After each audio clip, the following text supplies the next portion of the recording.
Hello everyone, and welcome to video number 16 in the Safe Passage series. For anyone who might be a little confused by the numbering sequence, I know that in last week's video I mentioned 14, but it was actually 15. So here we are at 16 with 3 more weeks worth of poetry and anecdotes planned. It was interesting to me this morning. On Facebook, I happened to see that Larry McIntyre and Susie Cochran have resumed their wonderful weekly weather forecast. For anybody who hasn't tuned into that, it's really a joy. And this location where they chose for today's broadcast was on top of Old Baldy, overlooking the beautiful Beaver Valley. For those of you who wouldn't be familiar with that reference, it's an exquisite piece of the Niagara Escarpment, overlooking just the most charming, beautiful valley called the Beaver Valley, and a very lovely community called Kimberley. I was fortunate to live in Kimberley for 17 years, and I always thought of that period of time as falling into about 3 different phases, or eras, as I refer to them. The first era was for 10 years, and I call it the spousal era, the spousal era, but not for why you might think. I have to backtrack a little bit to reference in an earlier video where I had been living in a little house in Toronto that came up for sale, and I was still deliberating, but not very sure that I would go in that direction. Whenever I began to think, well, maybe I should be looking more outside the city for more affordable accommodation. And I had always imagined returning to Grey County when I retired, but I was quite a piece from retirement at that point, but I thought, let me start to look anyway. So my mother had just returned home from her devastating trip through the medical system in Toronto, and I thought it would be good to be closer to her, but still independent. So called up a real estate agent that I knew, Glenn Boynton, and asked if maybe he would show me some of his listings one weekend. So we went to one place that wasn't quite appropriate for me, and I remember him saying, "Now Sharon, tell me, what are your priorities? What are you looking for?" And the first thing that I could think of was, well, I really like a good view. So he said, "I've got a place to show you in Kimberley." And we pulled into the driveway of this beautiful fieldstone house. And we walked on the property, and I knew within 35 minutes that I had found my home. It was love at first sight. So I explained this to my mother, and as I may have mentioned in earlier videos, our parents weren't terribly encouraging of risk-taking for their family, and she initially did not think this was a good idea at all. It had many practical ramifications, but I explained to her that, well, I was in love and I was going to buy that house.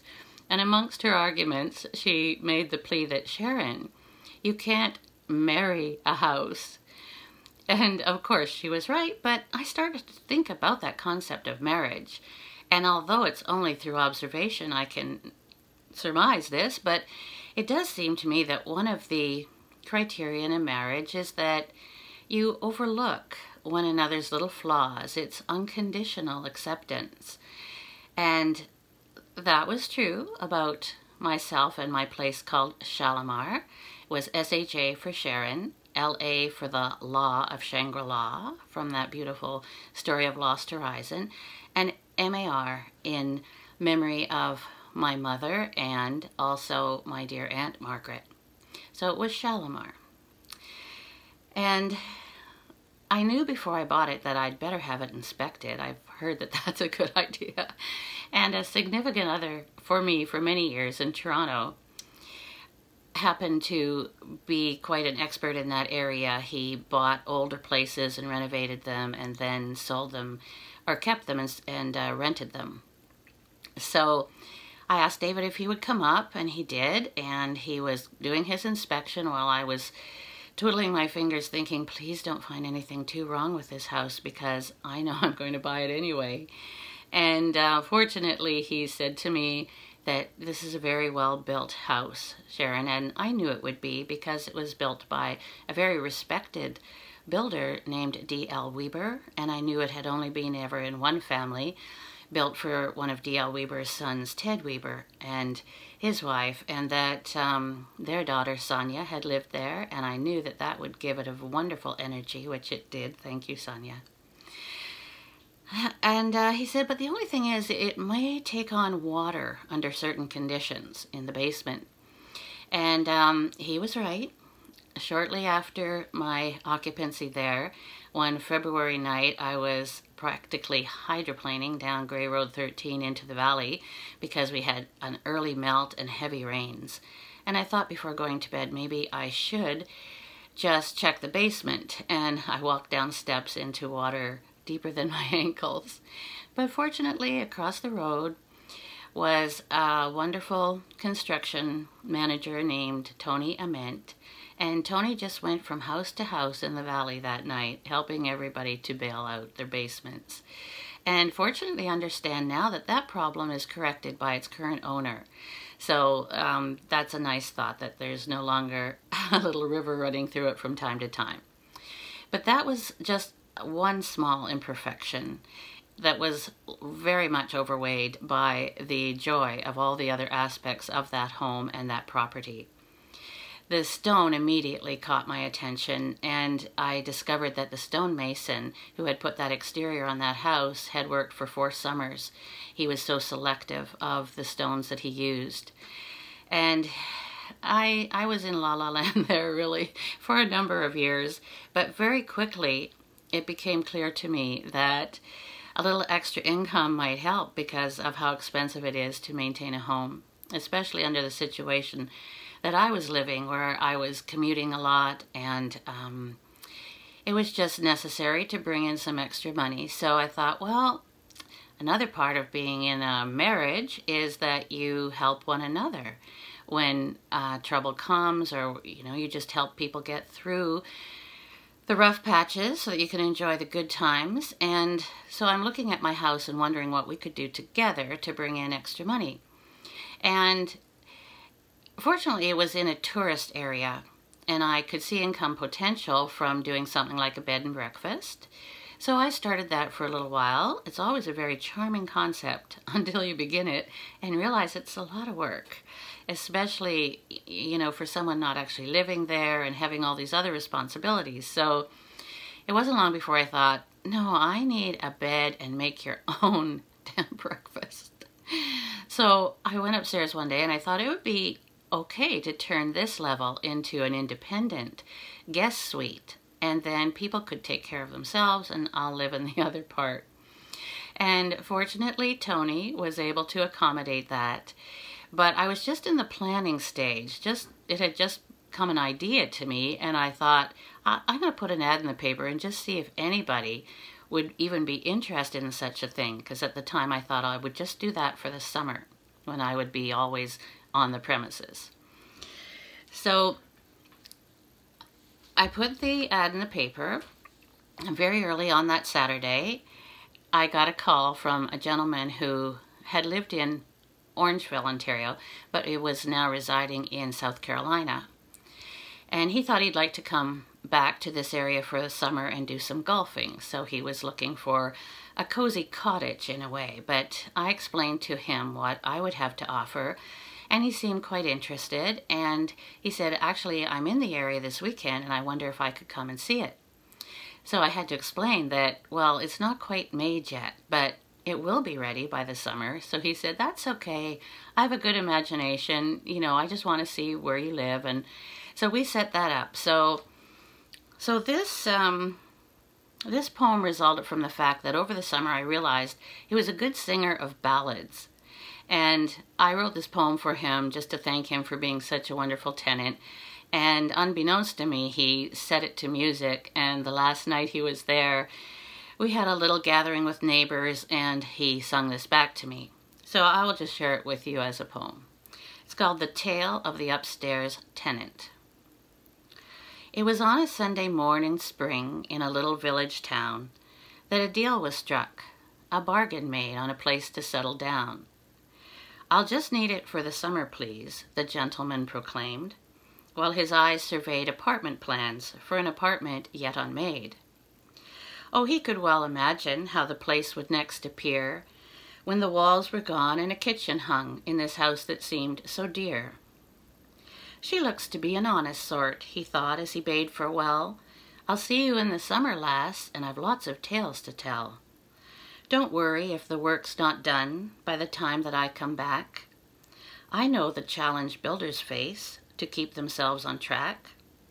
If there are little jobs to do, I'll help, no fee involved. Who is this man the angel sent? He seemed a gift from God."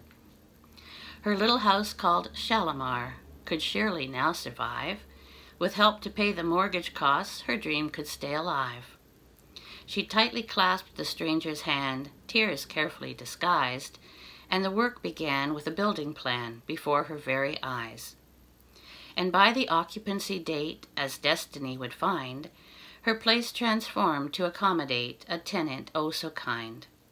He came with eyes a twinkle and a song within his heart, and she knew how difficult it would be when he'd depart. In her heart she knew the tenant was the answer to a prayer, and as the summer swiftly passed, she unburdened many cares, and he helped with all the little jobs that need a manly touch, and he shared his thoughts and ballads that she enjoyed so much. And even yowls from kitty cats did not bring forth complaints, so she held him high in her regard and praised the very saints who'd sent to her this tenant, a golfer too, you know, who spent his days a tourist, or so the story goes. But the landlady of Shalamar felt this was but disguise, for to her he was more poet, with a heart both pure and wise.